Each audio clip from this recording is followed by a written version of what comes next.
Hello, my name is Golda Abadayu. You're welcome to ABC News Highlights.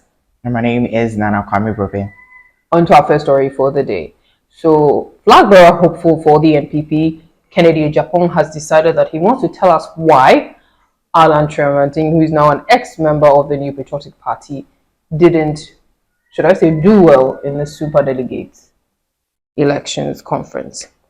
New Patriotic Party flag bearer hopeful Kennedy Agyapong has shed light on why his fellow contender Alan Kyerematen fell short in the NPP Superdelegates elections held on August 26, 2023. Speaking in an interview, he argued that Mr. Kyerematen's decision to maintain a low profile for a significant period in the party had repercussions on his campaign. He stated that during the years when Kyerematen chose to remain silent and away from active politics, a new generation had emerged, and many of these young voters were now eligible to cast their ballots, but they were unfamiliar with Mr. Alan Kyerematen due to his absence. I'm quoting, "He, Alan, and I were engaging in a fair campaign, but the others were on the other side and using money to intimidate people. They were going to win because of their intimidation tactics, wealth, and power. But Alan and I were going to win because of our popularity among the general public. Alan has been part of the system for a while, but there came a point where it appeared he stayed quiet and was silent. The majority of the children who were young at the time are now adults who are able to vote. So if you think back to when Kufuor was in power when someone was 10 years old, they are now 25 years old and don't know about Alan." And so for him, he's staying quiet for a period where a younger generation are now adults and don't know him is one of the reasons why he didn't do well in the election. His argument, they do not know him. I think, yeah, it makes sense. I actually agree. There is a generation of voters that are not very familiar with him and his political goals. Because if I can remember personally, the last time I knew he was in a bid for a presidential race, I was younger, like way younger. I couldn't even grasp the idea of politics and governance at the time. So yes, he has been quiet, and I agree that could have been one of the reasons why he may have lost. Okay, so you believe that that has had an effect on whether or not he will win, the presidency? Yes, one can argue that. He, however, believes he has a loyal fan base in the party. That is undeniable. But beyond the party, the general populace of the country would have to assess. That is a question that I was about to ask. Even if he has loyal people in the party, are they enough to get him to become president? Because if, by what Mr. Kennedy Agyapong is saying, that people were 10 years old, they're 25, they are a lot, they have no idea who you are. How do you get the votes to become president? The perfect answer to that is time. Time will tell. And yes, we are racing towards the elections. So yes, time will really tell if he has what it takes in terms of, yes, the populist vote to be president. That is why we're moving on to our next story. And the organizers of the Occupy Chilobi House protest are bringing another one in December. Yeah, so there's going to be another protest in December. And unlike the 3-day protest in September, this time is a 31-day protest. 31 days. From the 1st of December to the 31st of December, protesters will be picketing at the Chilobi House, what they term Chilobi House, which is the Jubilee House, to demand for a lot of things, but they all drive to the point of fixing the country. Questions. 1st December to 31st December. Is it going to be something that is going to start, around 6 p.m. till tomorrow because people work? How do they? Exactly. You're not the only person that is asking this question. A lot of people, even protesters, are debating the viability of this plan and say that it is not really very doable, and it doesn't really make sense that you're going to protest 31 days straight. There's another question.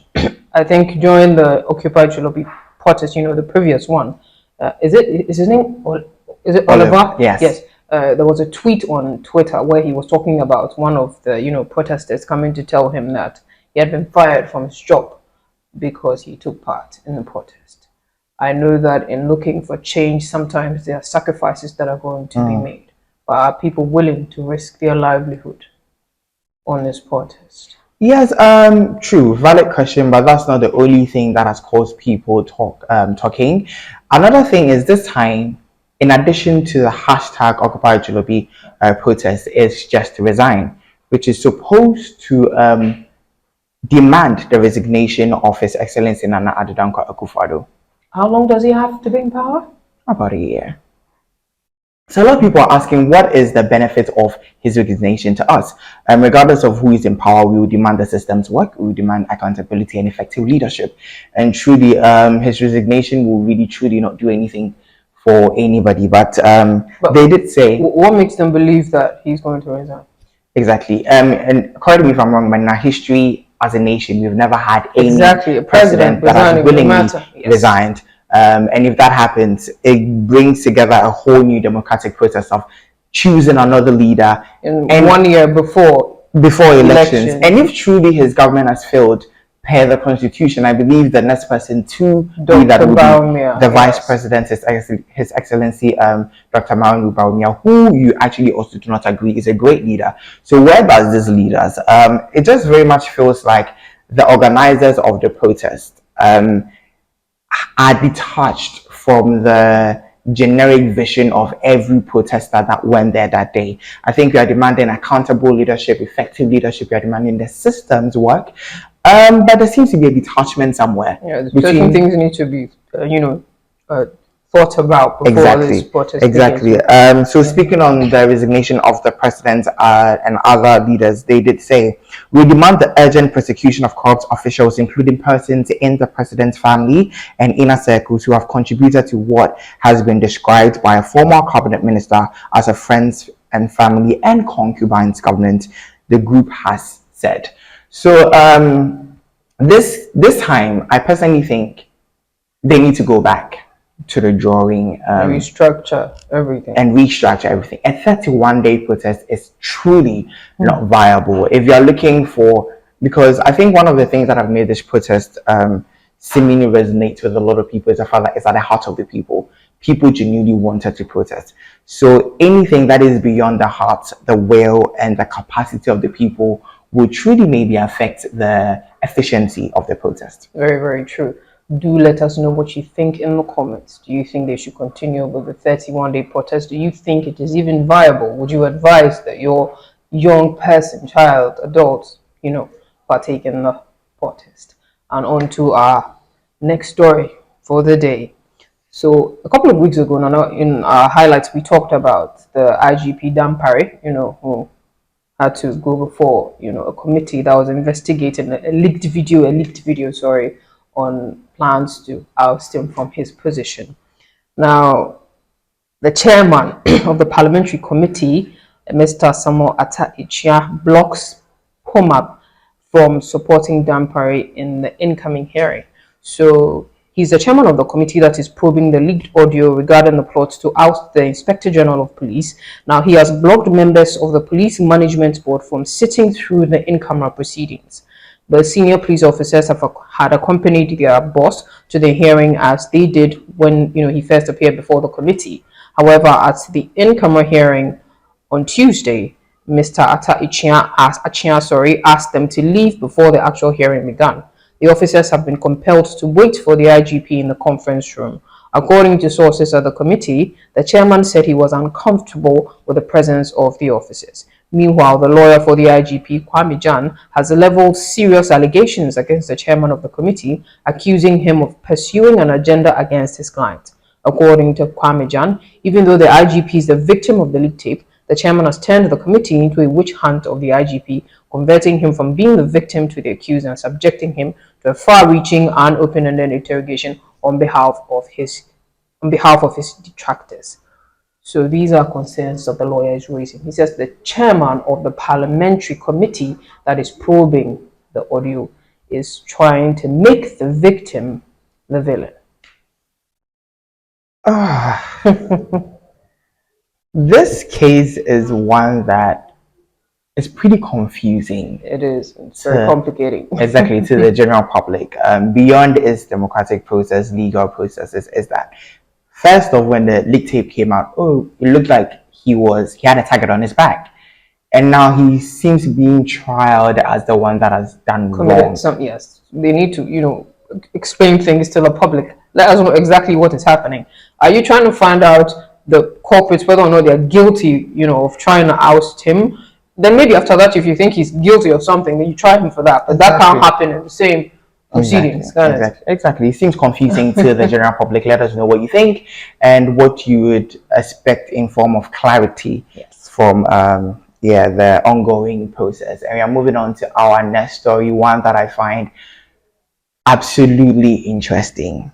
So the mortuary and funeral facility agencies are set to pursue dancing pallbearers in case the body falls out of the casket. So if you're a Ghanaian, if you've lived in Ghana, if you know about the Ghanaian people, funerals are one of the most traditionally and culturally relevant events in our space, in our landscape. We deem that with a lot of respect. It is the last time we pay our last respect to the dead. And so is revered upon, is looked upon with so much pride, even by funeral goers, sympathizers, and the people that organize funerals themselves.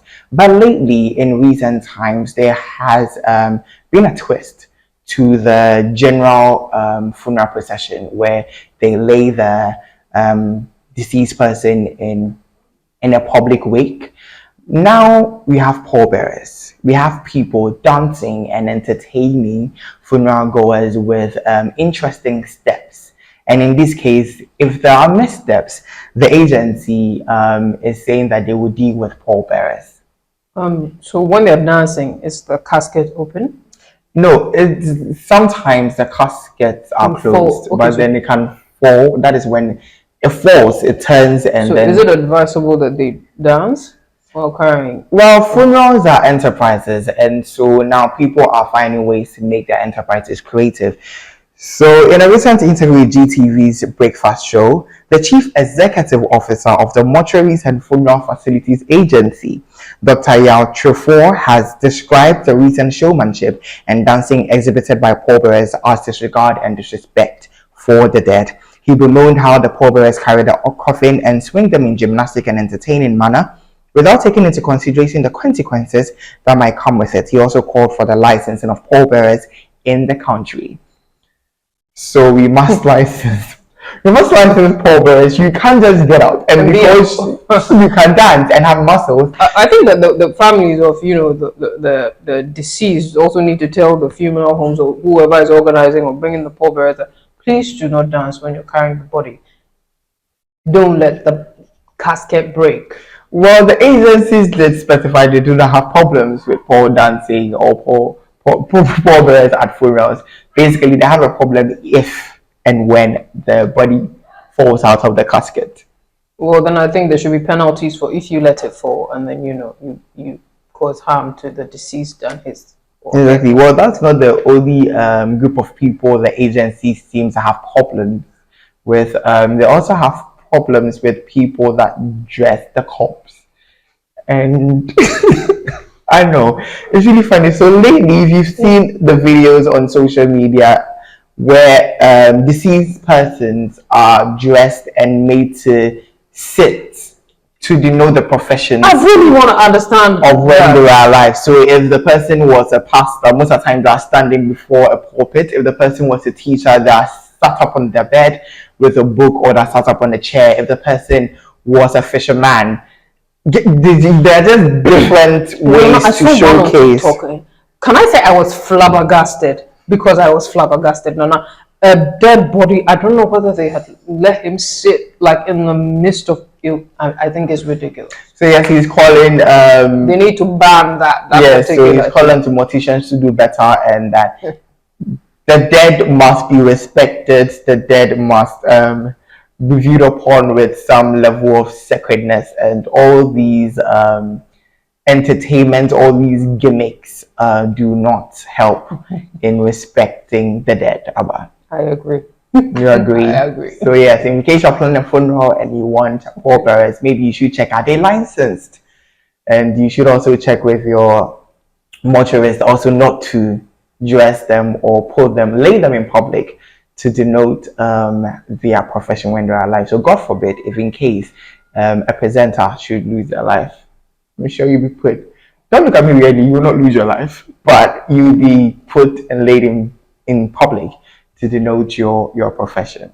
No, we don't like it. You don't agree? Let's use the regular old ways of you do your whatever you. But times are changing, Abba. Don't sit me up in a seat and a microphone for everyone to. I mean, well, she has said this, so in any case, 1,000 years from now, she kicks the bucket. Do not sit her before a microphone. Please do not. Do not.